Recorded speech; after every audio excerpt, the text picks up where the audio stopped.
sekarang tantangannya banyak sekali Ustadz ya. Apalagi mungkin kalau yang penghafal Al-Quran ini untuk menjaga seperti apa agar hafalannya ini tetap maksimal begitu Ustadz ya. Saya ini beberapa tempat pesantren penghafal Quran saya kunjungi.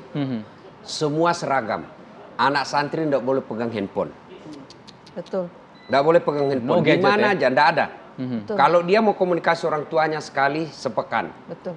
Hari Ahad, ya. Nah, ini juga penting. Jangan juga tidak ada komunikasi. Jangan sampai anaknya penghafal Quran tapi hilang ikatan emosi antara anak dengan orang tua karena tidak pernah komunikasi. Gagal itu. Tidak ada gunanya hafalan Quran seperti itu kalau anak kita kemudian tidak hilang rasa cinta. Tapi tidak akan ada anak yang hafal Quran durhaka sama orang tuanya. Tidak mungkin ya.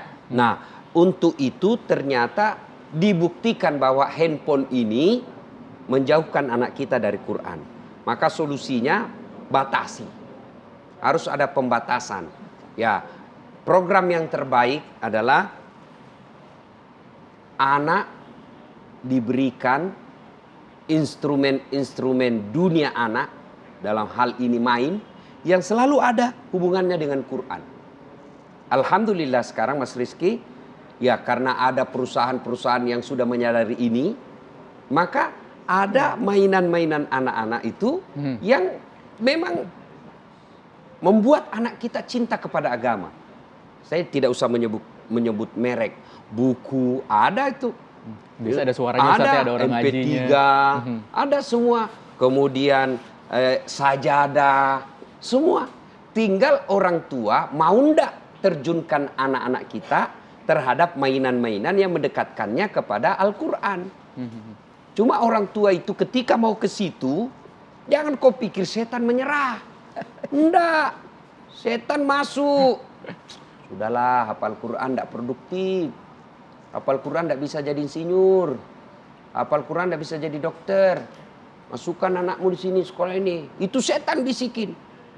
Bunda, kan susah itu anak kita menghafal 30 juz. Dia pertahankan, sangat sulit. Apalagi sudah berinteraksi dengan dunia kerja. Namanya mungkin ya. Ya, karena kan orang itu bisa menghafal kalau dia ulang-ulang. Dan susahnya kita karena bahasa kita dengan Quran beda.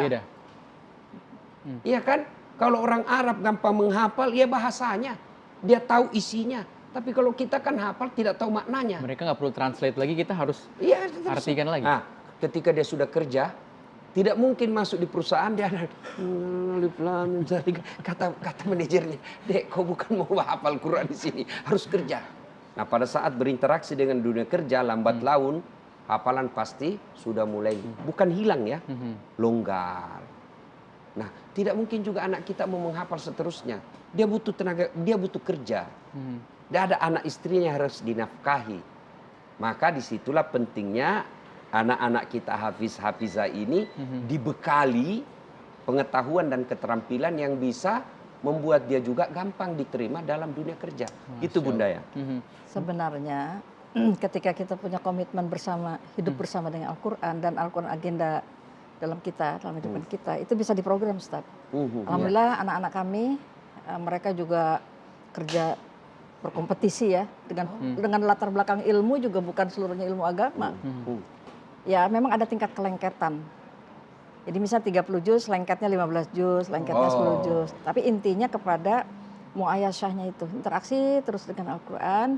Dan itu bisa diprogram. Misalnya murojaahnya atau mengulangnya itu setiap hari setengah halaman atau 1 halaman. Jadi terus, dan memang tidak boleh sendiri. Pertama harus ada lingkungan yang menjaga dia. Itu sebabnya saya juga alhamdulillah kami di rumah membangun muyasar Quran Learning Center, hanya kecil aja. Sebenarnya intinya sih kepada lebih ngajarin tetangga supaya pada bisa baca Quran, karena masih banyak kan jutaan saudara kita yang tidak bisa baca Al-Quran. Padahal itu dibaca dalam sholat. 60%. Iya, padahal itu kan dibaca dalam sholat. Ya. Dibaca dalam sholat kan Al-Quran. Intinya seperti itu. Dan tadi menjaga iklim bersama Al-Quran tiap hari. Anak-anak ini harus dibuatkan laboratoriumnya lah gitu, labnya. Nah ada yang memang tingkat kelengketan setelah mereka selesai 30 juz, tidak semuanya juga kemudian bisa lengket 30 juz, itu harus terus diulang-ulang. Ada beberapa yang sudah mutkin istilahnya ya Ustaz ya, Benar. yang sudah lengket dan mereka sudah punya sanad, ada 3 anak.